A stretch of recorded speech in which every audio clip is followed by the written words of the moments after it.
Hello friends, Radhe Radhe. कैसे हैं आप सब। आज हम जानेंगे कार्तिक मास के यानी कि कार्तिक पूर्णिमा के अगले दिन सुने जाने वाली पड़वा यानी कि चिड़ा चिड़ी की कहानी। ये कथा कार्तिक पूर्णिमा के बाद पड़वा जिस देव दिवाली के अगले दिन कहा जाता है ना, उसकी मानी जाती है। इस दिन कई जगह पर महिलाएं बहुत प्यारी और सीख देने वाली कथा सुनती हैं यानी कि चिड़ा चिड़ी की कहानी। ये कथा सिर्फ एक पक्षी जोड़ी की नहीं है बल्कि जीवन, प्रेम और निष्ठा की एक गहन सीख है।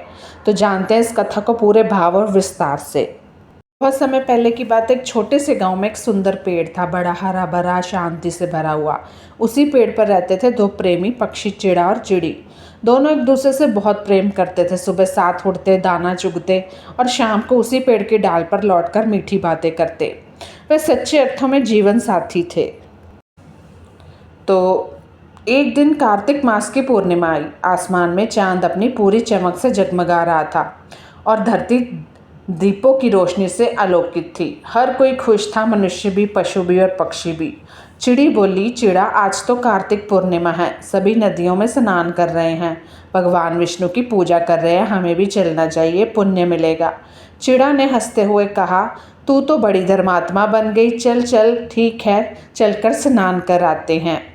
बस फिर क्या था, दोनों उड़ चले, पास की नदी पर पहुंचे और वहां उन्होंने डुबकी लगाई। फिर दोनों ने आकाश की ओर हाथ जोड़कर भगवान विष्णु से प्रार्थना की, हे नारायण, हमारे प्रेम में सदा स्थिरता रहे और अगले जन्मों में भी हम एक दूसरे के साथी बने। अगले दिन पड़वा का सूर्योदय। अगले दिन यानी पूर्णिमा के बाद पड़वा की सुबह हल्की ठंडी हवा चल रही थी। चिड़ा बोला, आज मैं दाने चुगने जा रहा हूँ, तू यहीं रहना, मैं जल्दी लौट आऊँगा। चिड़ी बोली, जल्दी आना, मुझे डर लगता है अकेले पेड़ पर। चिड़ा उड़ गया, लेकिन नियति को कुछ और ही मंजूर था।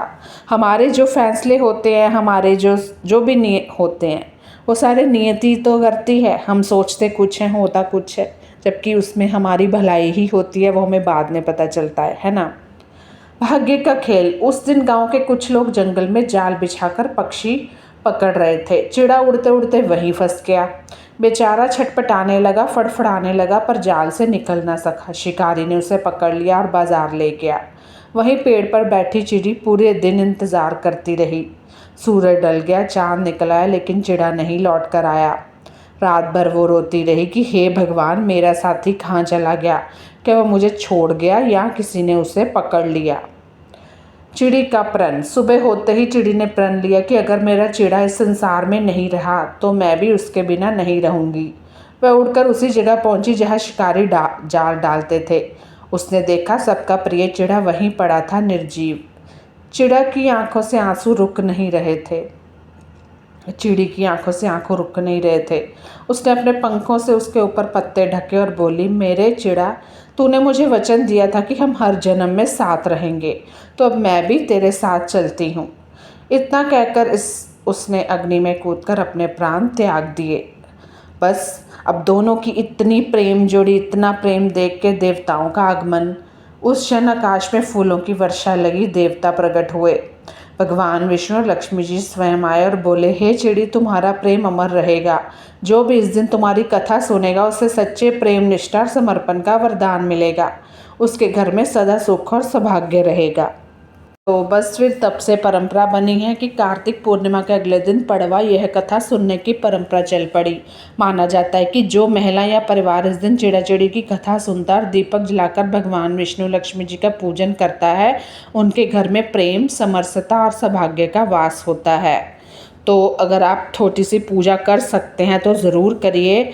प्यारी सी कथा कैसी लगी ये भी बताइएगा। और इस कथा से हमें संदेश मिलता है कि सच्चा प्रेम केवल साथ रहने में नहीं होता, बल्कि एक दूसरे के प्रति निष्ठा और समर्पण में है। भगवान विष्णु के प्रति श्रद्धा, प्रेम जीवन में स्थिरता लाते हैं। त्याग, वचन पालन, सच्चाई, यही एक रिश्ते की नींव होती है। जो इस दिन कथा सुनता है उसे अपने जीवन में संतुलन, प्रेम और सौभाग्य प्राप्त होता है। तो ये जानते हैं पूजा विधि। सुबह स्नान करके आपको घर या आंगन में दीपक जलाना है, भगवान विष्णु, माता लक्ष्मी की पूजा करनी है और चिड़ा चिड़ी की कथा श्रद्धा से सुननी है। अंत में दीपक का विसर्जन आपको नदी या जल में करना है। तो तब तक के लिए धन्यवाद।